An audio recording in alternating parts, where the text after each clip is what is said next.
Lorsque l'on passe un paramètre par valeur à une fonction, ce paramètre est copié juste avant l'appel. Si ce paramètre est une structure contenant par exemple un tableau de taille importante, le temps nécessaire pour cette copie peut devenir excessif.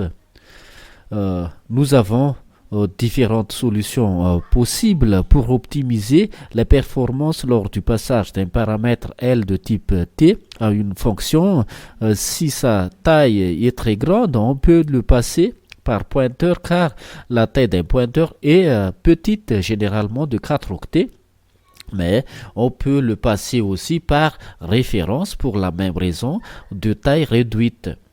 Une autre option est de passer par une référence constante de type T, ce qui garde la taille du paramètre très petite, généralement de 4 octets, et empêche toute modification dans le corps de la fonction. Un programme en C++ peut demander dynamiquement de la mémoire au système d'exploitation pour stocker des données et libérer ces zones mémoire au besoin pendant l'exécution du programme. C'est ce qu'on appelle allocation dynamique de mémoire. Le programmeur est responsable de restituer au système d'exploitation les zones mémoire allouées dynamiquement au plus tard lors de la fermeture du programme. Il existe deux méthodes pour effectuer l'allocation dynamique de mémoire. La première méthode, c'est la méthode traditionnelle qui utilise les fonctions malloc et free. La deuxième méthode, une méthode plus moderne qui utilise les opérateurs new et delete. Pour les fonctions malloc et free, ces fonctions sont des appels système standard. La fonction void malloc demande au système de fournir une zone mémoire de T octets et renvoie un pointeur vers cette zone. Cette fonction détourne un pointeur de type void qui peut être converti en un pointeur vers n'importe quel type nécessaire comme un pointeur vers un int.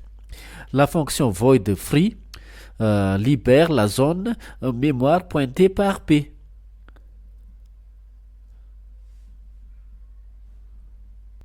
Et c'est grâce à malloc et free qu'il est possible de gérer des tableaux dont la taille peut varier. Un tableau peut être agrandi ou réduit selon les besoins du programmeur et cela constitue l'allocation dynamique de mémoire. Il est essentiel de libérer la mémoire allouée dynamiquement pour éviter les fuites de mémoire. Pour déterminer la taille occupée par un type spécifique comme int ou char, on utilise le mot-clé sizeOf type qui retourne la taille en octets de ce type. Alors, je vais vous donner encore un autre exemple de tableau de taille variable avec malloc et free. Comme d'habitude, on crée la fonction petit file. Donc au début, j'enregistre sous ta... Pourquoi? Attendez. Save file as tableau taille variable.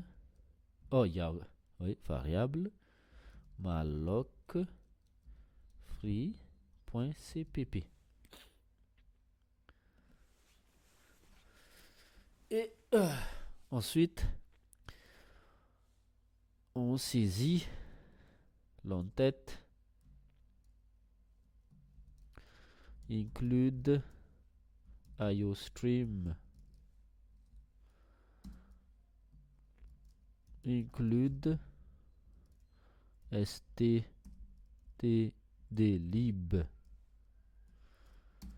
using namespace std int mine. J'ouvre la collade. Dans la fonction main, nous allons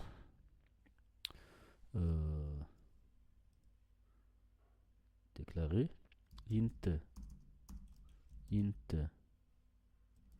étoile t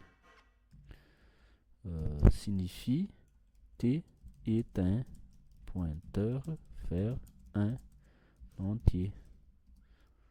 Int I. Maintenant, nous allons appeler la fonction malloc avec l'instruction t égale int star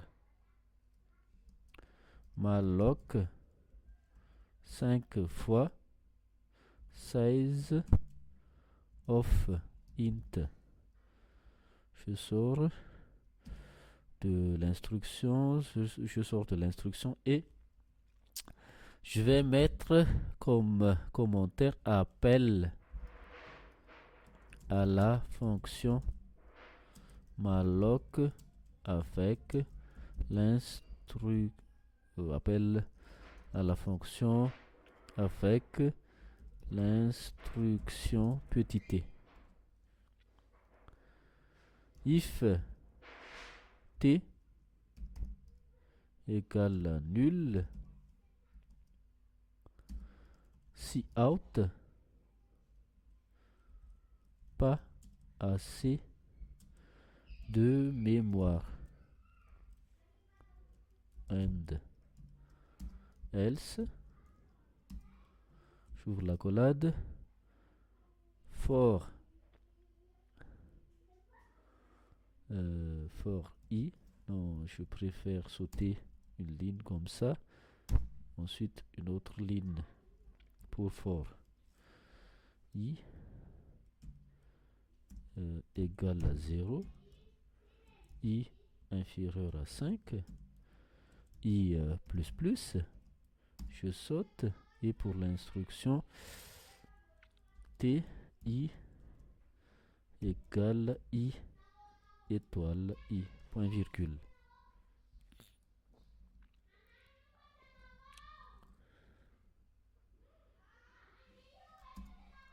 For i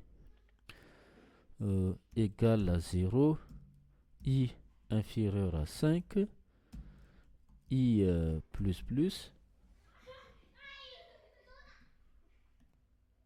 ensuite je saute une ligne après la boucle, la ligne de la boucle for. Si out t i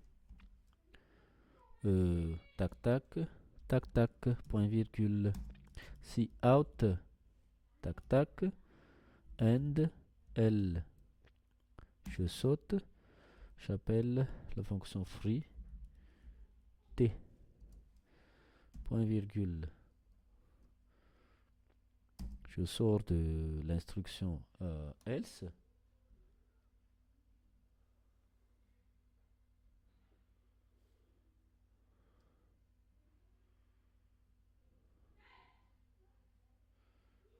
ici, non, c'est accolade comme parenthèse, donc ici on sort de else avec après on écrit t int étoile malloc 10 étoile size of int point virgule, if t nul, si out pas assez de mémoire, tac tac and l, else, je saute un peu, non, je saute un peu, for i égale à 0, i inférieur à 10, i t de i égale à i étoile i for i égale à 0, i inférieur à 0, non, inférieur à 10, i plus plus si out, tac tac, t pour l'affichage du résultat, si out, tac tac, tac tac.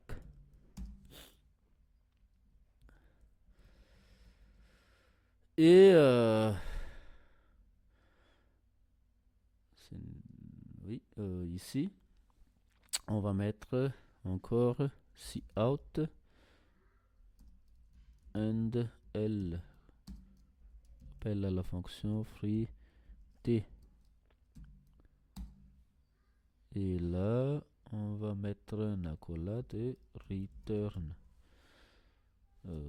0 avec point virgule. J'enregistre sous CTRL S. Donc, on va compiler, exécuter. Encore une erreur.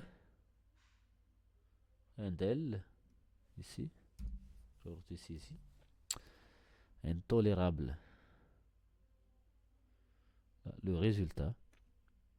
Lorsqu'il affiche 0, 1, 2, 9, 1, 16, 1, 6. Le résultat. Dans cet exemple, t est un pointeur vers un entier et après l'appel à la fonction malloc avec l'instruction t égale à cette ligne de code sur le numéro 8, t contient l'adresse d'une zone mémoire allouée ayant une équivalente à celle de 5 entiers. Ainsi, T devient un tableau de 5 entiers utilisable comme tout autre tableau d'entiers. Et si T n'est pas nul, cela signifie qu'il y avait suffisamment de mémoire disponible et on peut accéder à n'importe quel élément du tableau en utilisant T de I entre crochets, T entre crochets I. I est un indice compris entre 0 et 4. Et dans ce programme, les 5 éléments du tableau T sont remplis en mettant I étoile I dans I étoile I dans la case I et le tableau est ensuite affiché. Ensuite, l'espace occupé par le tableau est libéré en appelant la fonction freeT. Après cela, T devient un pointeur non initialisé et on n'a plus le droit d'accéder aux différentes cases du tableau qui a été détruit. On appelle ensuite à nouveau la fonction malloc avec t égale à cette ligne numéro 20.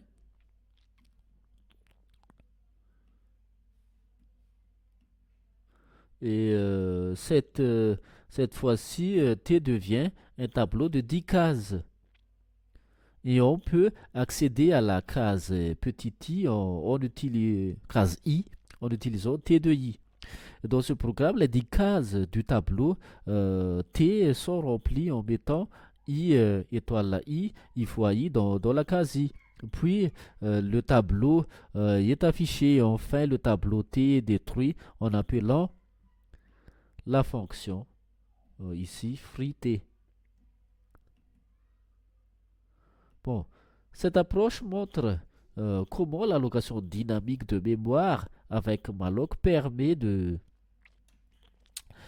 créer des tableaux dont la taille peut être déterminée à l'exécution du programme, puis de libérer cette mémoire lorsque les données ne sont plus nécessaires.